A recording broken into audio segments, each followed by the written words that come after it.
네, 우리 주변에 계신 분들과 함께 인사하겠습니다. 우리가 선교사입니다. 그렇게 인사하겠습니다. 우리가 선교사입니다. 네, 우리가 선교사입니다.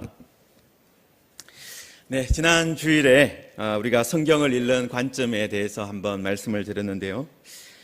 성경을 제대로 읽기 위해서는 하나님의 나라와 언약이라는 그런 어떻게 보면은 성경이라는 그 건물로 들어가는 정문과 같은 그런 관점으로 읽어야 된다. 그렇게 말씀을 드렸습니다. 정문으로 들어가야지 그 건물을 설계한 사람의 의도대로 그 건물을 볼 수가 있게 되는 것입니다. 그런데 제가 지난주에 이 하나님의 언약과 하나님의 나라, 이것이 서로 동전의 양면같이 연결되어 있다 말씀을 드렸습니다. 하나님이 모든 세상을 만드신 왕이시다라는 것하고, 하나님께서 언약을 통해서 사람들을 자기 백성으로, 하나님의 나라의 백성으로 부르고 계신다, 그것이 이어져 있다라는 거예요. 특별히 지난주에는 아브라함을 부르는 그 말씀을 통해서 하나님께서 혈통적인 유대인들만 자기 백성으로 복주시고 부르시는 것이 아니라 모든 족속을 복주시기를 원하고 또 모든 족속을 다 부르시고 계시다, 그것을 살펴보았습니다. 하나님께서 모든 족속을 부르시고 또 모든 족속에게 복주시기를 원하신다. 바로 그것에서 무엇이 시작될 수 있는 것입니까? 선교의 문이 열리는 것이죠. 만약에 하나님께서 아브라함의 후손만 복주신다, 아브라함의 후손인 유대인들만 하나님의 백성으로 선택하셨다, 그러면 우리는 성경을 읽을 필요도 없고 하나님을 믿을 필요도 사실 없는 거예요. 유대인들은 성경을 볼 때 하나님께서 자신을 선택하셨다, 하나님께서 자신들만 복주셨다, 그것을 너무 강조하다 보니까 이 하나님이 이미 이 하나님의 나라와 또 언약을 통해서 열어놓으신 문을 오히려 너무 작게 만들고 그 문을 다른 사람들 앞에서 닫아버리는 그런 일을 했어요. 그런데 성경이 계속해서 말씀하는 것이 무엇입니까? 아브라함을 통해서, 또 아브라함의 후손인 다윗을 통해서, 또 다윗의 후손인 예수 그리스도를 통해서 하나님께서 유대인뿐만 아니라 모든 사람들을, 모든 죄인들을 초대하고 계신다라는 겁니다. 하나님의 다스림이 바로 예수 그리스도를 통해서 땅끝까지 이룬다라는 것입니다. 그러므로 우리는 이 하나님의 말씀을 읽으면서 이 하나님의 나라와 언약이라는 이것이 우리를 어디로 인도하는 거예요? 이 선교라는 사명으로 우리를 인도한다라는 것을 기억해야 합니다. 그러므로 성경을 제대로 읽는 사람들은 다 어떻게 생각해야 되는 겁니까? 선교가 다른 사람한테 주어진 것이 아니라 나한테 주어진 사명이다, 그것을 깨달아야 하는 것이죠. 예수 그리스도를 나의 주, 나의 왕으로 고백하는 사람이라면 반드시 감당해야 되는 사명이다라는 것입니다. 물론 선교를 하기 위해서 다른 나라에 가서 복음을 전하기 위해서 특별히 훈련을 받고 그렇게 하시는 분들도 계십니다. 그런데 그런 분들만 선교를 하는 것은 아니다라는 거예요. 예수 그리스도를 믿는, 그래서 하나님의 자녀가 된 모든 성도들은 누구나 선교의 한 부분을 감당할 수 있다라는 것입니다. 여러분, 건물을 보면, 여러분 우리 교회 건물도 그것이 잘 보이는데요, 이 뼈대가 되는 부분들이 있습니다. 옆에 보시면 기둥들이 있잖아요. 기둥이 있고 그 기둥 위에 보가 지나가고 있습니다. 이런 기둥이나 보 같은 것은 어떤 거예요? 이 건물의 뼈대 같은 것입니다. 그런데 기둥만 있고 기둥과 보 같은 이런 뼈대만 있는 건물은 어떻습니까? 사용할 수가 없어요. 기둥과 뼈대만 있으면 그 건물은 사용할 수가 없습니다. 여러분, 그 기둥과 그 보호 사이에 채워져 있는 것들 있죠. 이 벽돌 한 장 한 장이 그 사이에 들어가 있고, 그런 것들이 차곡차곡 쌓여져 있어야 어떻게 되는 겁니까? 그 건물이 쓰임새 있는 건물이 되는 겁니다.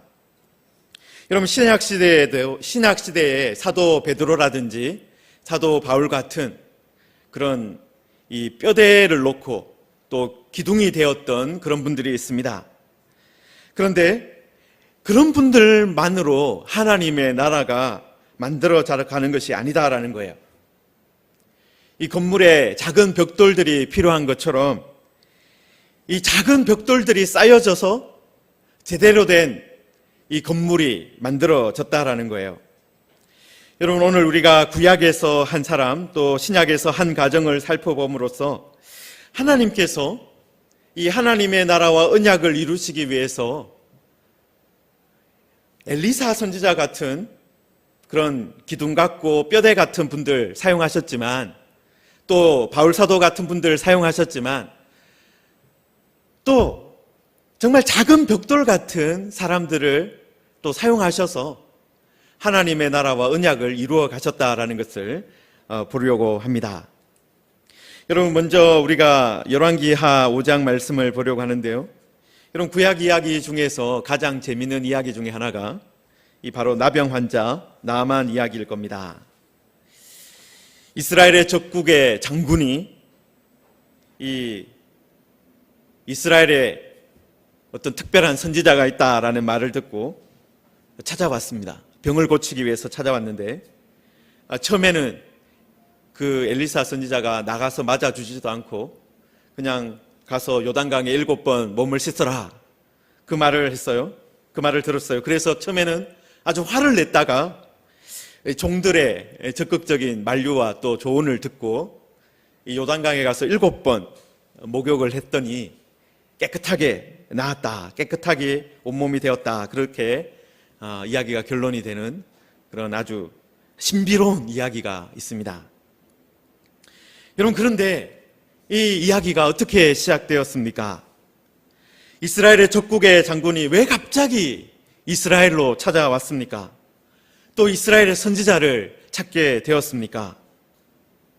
여러분, 오늘 2절에 보시면은요, 이 전에 아람 사람이 떼를 지어 나가서 이스라엘 땅에서 어린 소녀 하나를 사로잡음에 그가 나아만의 아내에게 수종 들더니, 이렇게 이야기가 시작되는 것을 알 수 있습니다. 여러분, 아람 사람들에게 이스라엘 땅은 어떤 곳이었습니까? 여러분, 지도를 한번 잠깐 보시면은요, 여러분, 여기 보시면 북이스라엘이 여기 있는데요, 아람이 여기 있어요. 바로 연결되어 있는, 이어져 있는 나라입니다.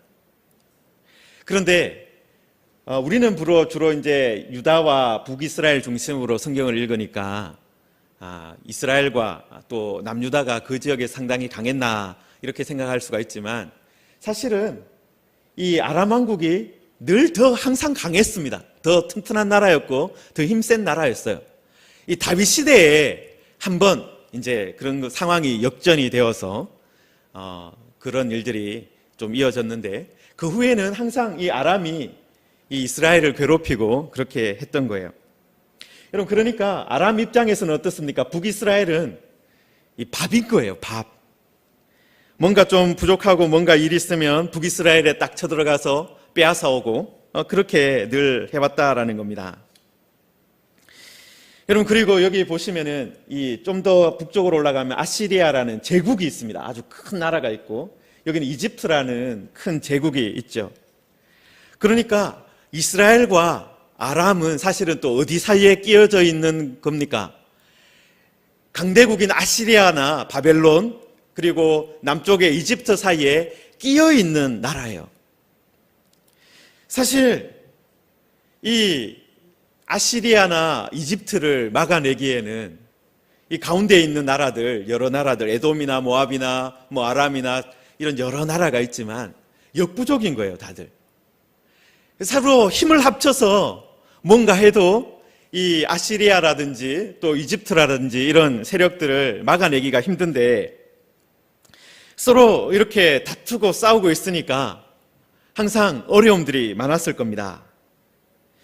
자, 그런데 이 아람이 뭐 좀 어려움이 생기면 자기가 아시리아나 이런 나라에 좀 압박을 받거나 어려움이 생기면 어느 나라를 가장 만만하게 생각하고 또 쳐들어오겠습니까? 북이스라엘을 향해서 쳐들어오는 거죠. 여러분, 그래서 이 아람 사람들이 틈만 나면 이 이스라엘을 괴롭히는 일을 했다라는 거예요. 오늘 성경에 보면 때를 지어 이스라엘로 가서 사람들을 괴롭힌 거예요. 여러분, 그때 어떤 일이 있었습니까? 이스라엘에서 어린 소녀 하나를 잡아오는 일이 있었습니다. 여러분, 졸지에 이스라엘의 어린 소녀가 어떻게 된 거예요? 지난주에 살펴본 그 아브라함의 부르심에 대한 말씀에 대해서 그거를 이용해서 말씀을 드리면 고향과 친척과 아버지의 집을 졸지에 떠나게 된 겁니다. 원해서가 아니라 고향과 친척과 아버지의 집을 졸지에 빼앗기고 그렇게 떠나게 된 거죠. 그 아이의 삶이 완전히 전체가 다 바뀌어 버린 것입니다. 여러분, 아브라함은 어떻습니까? 하나님의 말씀을 듣고서 출발하기라도 했지만 이 아이는 자기의 의지와 전혀 상관없이 그렇게 되었습니다. 자신을 보호해 줄 것이 하나도 없는 그런 신세가 된 것입니다. 이스라엘 사람에서 아람 사람의 종으로 살게 되었습니다. 그런데 바로 이 아이 때문에 어떤 일이 시작된 겁니까? 바로 우리가 잘 알고 있는 이 나만의 이야기가 시작된 것입니다. 그가 여주인에게 어떻게 말을 했습니까? 우리 주인이 사마리아에 계신 선지자 앞에 계셨으면 좋겠나이다. 그가 나병을 고치리이다. 이 아이는 자신의 주인이 복을 받을 수 있는, 자신의 주인이 회복될 수 있는 그 길을 알려주는 거예요. 여러분, 이 아이가 나만의 그 주인의 질병에 대해서 모른 척 할 수 있었습니다. 자기 주인이 병으로 고통받는 것을 보면서 자신을 납치한 그 죄를 받는 것이다. 그 죄에 대한 하나님의 벌이다. 그렇게 생각할 수도 있잖아요. 그런데 이 아이는 어떻게 했습니까? 이 자신이 알고 있는 사람을 소개해 주었습니다. 여러분, 엘리사 선지자가 어떤 일을 행했는지 이 아이는 잘 알고 있었을 겁니다. 이 엘리사 선지자 때문에, 그죠? 엘리사 선지자 때문에 어떤 기적들이 일어났는지, 그 한 아이가 어떤 가정에 태어났다가 그 죽었다가 다시 살아난 이야기도 들었을 것이고, 이 보리떡 20개로 100명의 사람을 먹이거나 어떤 음식을 만들었는데 그 그릇에 독이 가득한 것을 이 가루를 풀어가지고 그 독을 사라지게 했던 이야기, 그런 여러 이 기적들을 베푼 이야기들을 이 아이도 들었을 거예요. 그리고 그 들은 이야기를 이 엘리사의 하나님이 이방인에게, 특히 이스라엘의 적국인 아람 사람에게도 은혜를 베푸실 수 있는 분이라는 것을 믿었다라는 거예요. 엘리사의 하나님이 나만을 고쳐주실 수 있다. 나만 같은 이방인도 하나님의 선지자 앞에 가면 하나님께서 그에게 은혜를 베풀어 주실 것이다. 그것을 믿었다라는 거예요. 성도 여러분, 우리 모두가 엘리사 선지자 같은 역할을 할 수는 없을 것입니다. 엘리사 선지자처럼 직접 하나님의 음성을 듣고 직접 하나님의 뜻을 전하는 그런 일들은 할 수 없을 겁니다. 그러나 이 어린 여자아이처럼 이 다리를 놓아주는, 길을 출발하게 해주는 그런 일은 할 수 있다라는 거예요. 당신도 하나님의 말씀을 들을 수 있습니다. 당신도 하나님의 선지자를 만나면 변화될 수 있습니다. 당신도 이스라엘의 하나님, 천지를 창조하신 그 하나님께 복을 받을 수 있습니다. 그 말을 해줄 수 있다라는 거예요. 여러분, 이 어린 소녀는 구약에서 아마 가장 나이가 어린 선교사 중에 하나일 것입니다. 여러분, 구약에서도 이 아브라함에게 주셨던 복, 모든 족속이 너로 말미암아 복을 받을 것이다. 그 말씀을 알고 그 말씀대로 살았던 사람이 있다라는 거예요. 여러분, 그리고 구약에서뿐만 아니라 신약에서도 이런 선지자들, 이런 선교사들을 찾아볼 수 있습니다. 여러분, 우리가 오늘 이 사도행전 18장 말씀을 읽었는데, 여러분, 아굴라와 브리스길라라는 사람이 등장을 합니다. 여러분, 그 사진을 그림을, 지도를 하나 다시 보여주시면요, 여러분, 이 브리스길라와 아굴라가 2절에 보시면은 어디 출신이라고 되어 있습니까? 본도 출신이라고 되어 있어요. 여러분, 본도가 어디냐면 여기입니다. 이 터키 땅, 지금 터키 땅의 가장 북쪽에 있습니다. 그러니까 흑해를 마주보는 그런 지역이에요. 참 신기하죠? 유대인인데 이스라엘 쪽에 살고 있지 않고 어디에 살고 있는 거예요?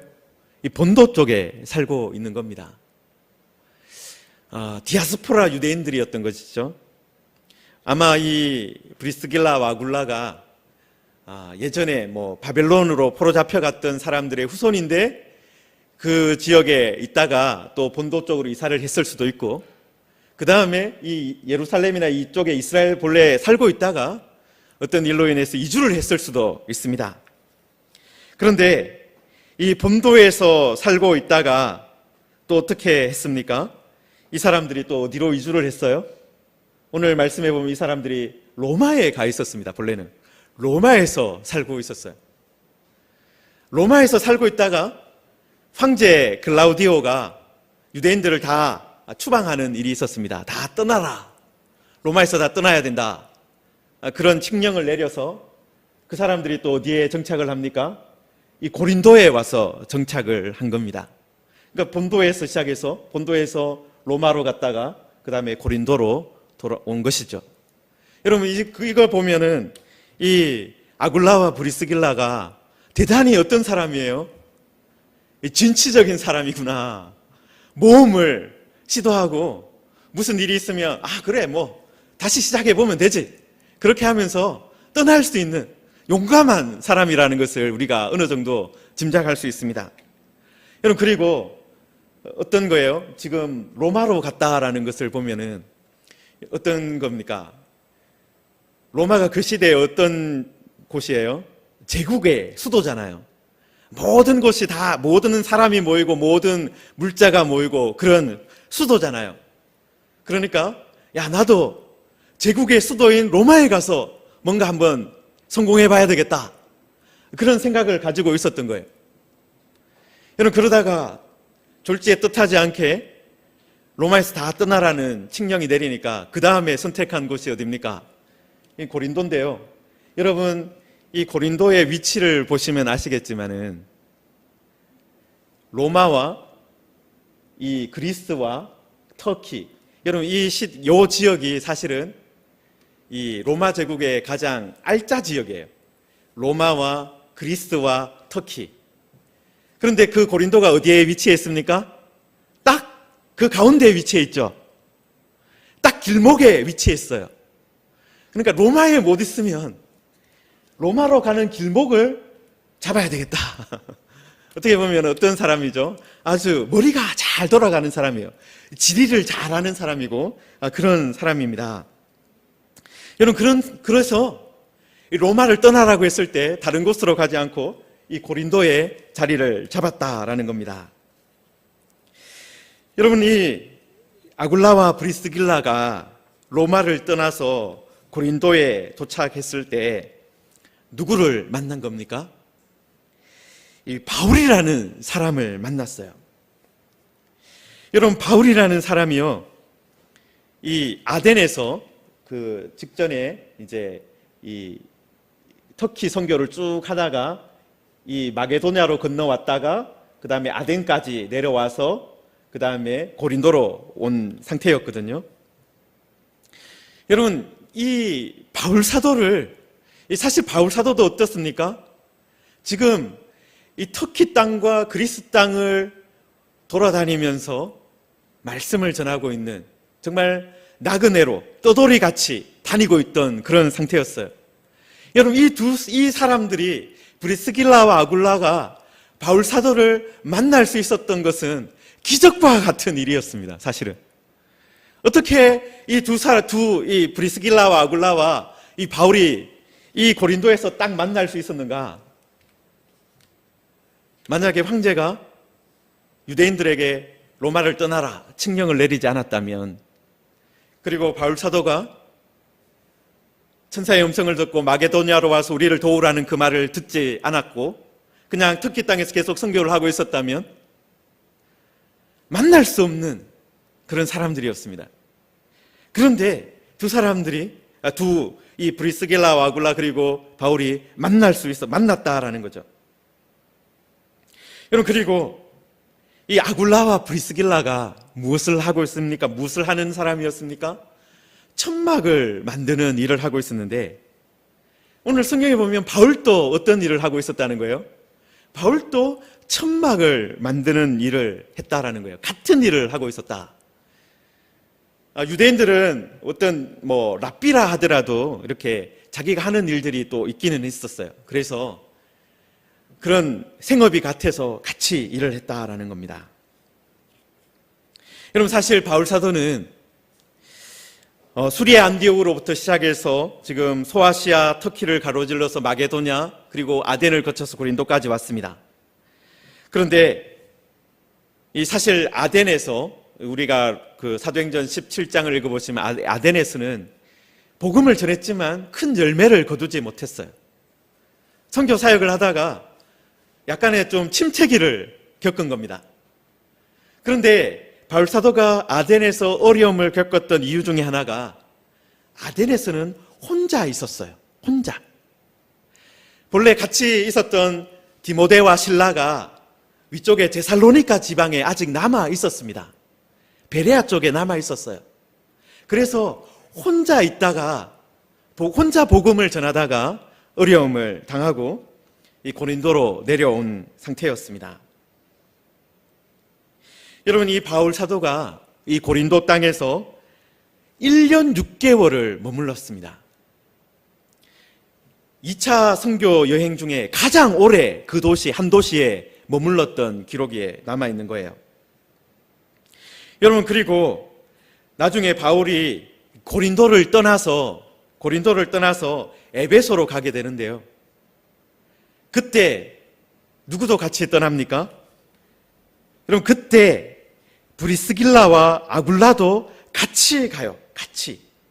여러분, 오늘 18장 18절에 보시면은 바울은 더 여러 날 머물다가 형제들과 작별하고 배 타고 수리아로 떠나갈새 누구도 함께 했어요? 브리스길라와 아굴라도 함께 했다. 같이 떠난 거예요. 1년 6개월 동안 고린도에서 같이 지내면서 같이 일을 하다가 같이 또 떠나는 겁니다. 여러분, 이것을 보면은 아굴라와 브리스길라가 1년 6개월 동안 바울 사도와 어떻게 했다는 거예요? 같이 살았다라는 것을 짐작할 수 있습니다. 그럼 같이 1년 6개월 동안 브리스길라와 아굴라와 또 바울 사도가 함께 있으면서 어떤 일이 벌어진 거예요? 초대교회 중에서 우리는 고린도 교회라면 가장 문제 많은 교회, 왜냐하면 고린도 전후서가 그런 이야기를 많이 다루고 있기 때문에 그렇지만 사실은 고린도 교회가 아마 초대교회 가운데 가장 부흥한 교회였고 가장 풍성한 교회였을 것입니다. 그런 가장 은사가 풍성한 교회가 고린도에 세워졌다라는 거예요. 여러분, 그런데 이 아굴라와 브리스길라가 어떤 일을 했습니까?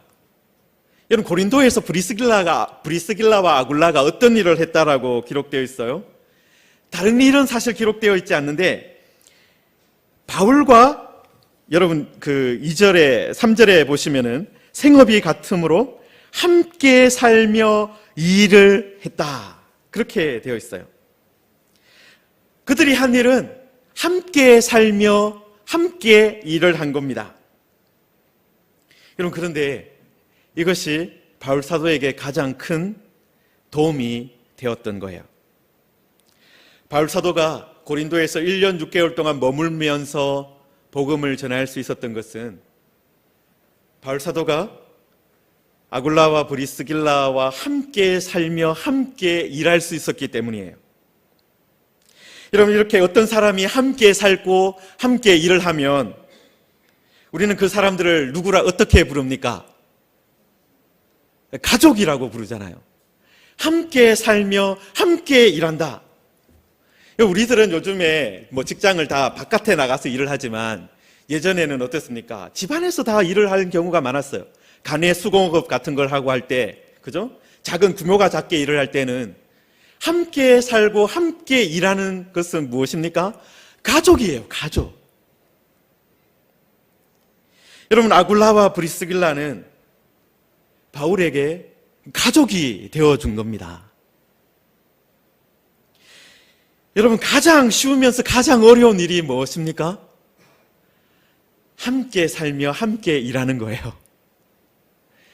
여러분, 가족이 되는 것이 가장 어려운 일 아닙니까? 여러분, 사람들이 왜 이혼을 하고 서로 찢고 볶고 그렇게 다투고 살아갑니까? 함께 살고 함께 일하는 것이 어렵기 때문에 그런 거예요, 사실은. 여러분, 그리고 우리가 사도행전을 통해서 알 수 있지만 사도 바울이 어떤 사람이에요? 여러분, 사도 바울은 아주 좀 까칠한 사람입니다. 불같이 화를 내는 사람이고 어떤 잘못이 있으면 뭐 잘라내야 된다. 같이 할 수 없다. 이렇게 막 화를 내는 사람이에요. 여러분, 그런데 아굴라와 브리스길라가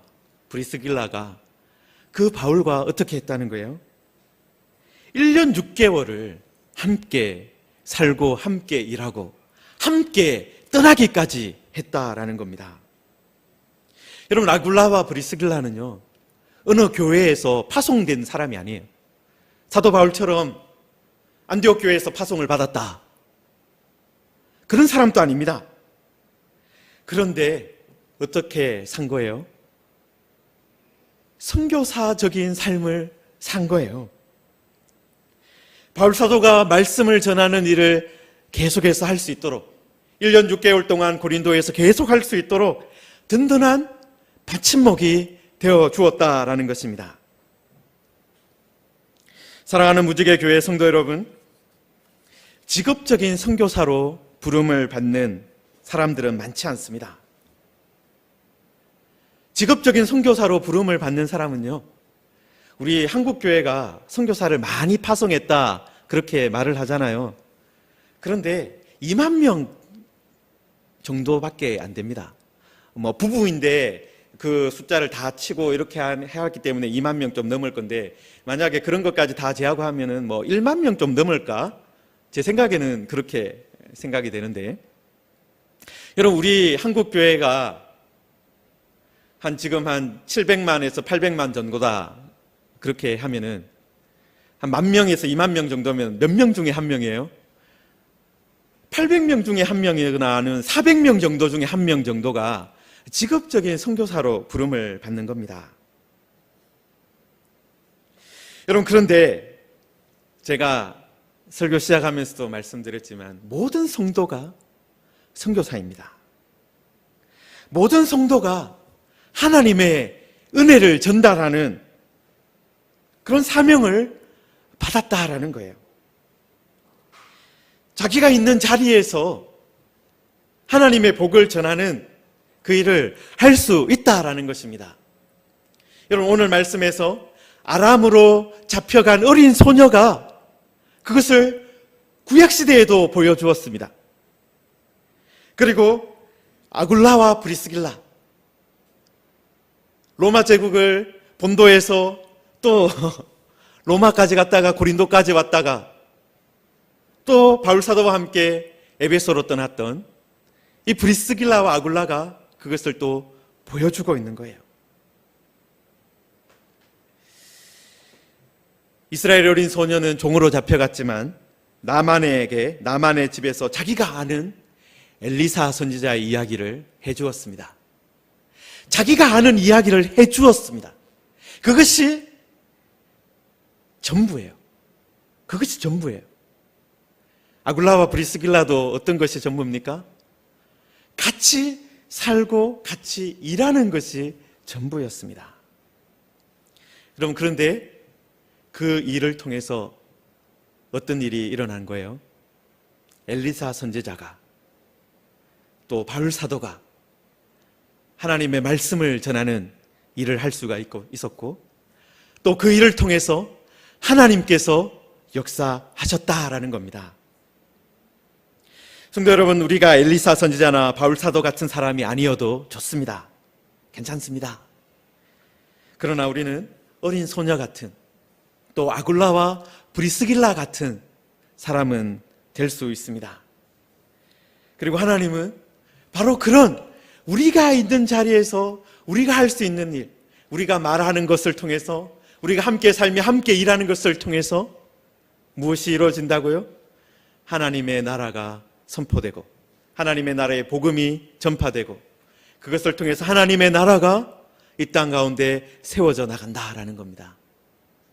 모든 족속이, 아람의 나만 장군도, 고린도의 이방인들도 하나님의 자녀가 되는 그런 기적이 일어났다라는 겁니다.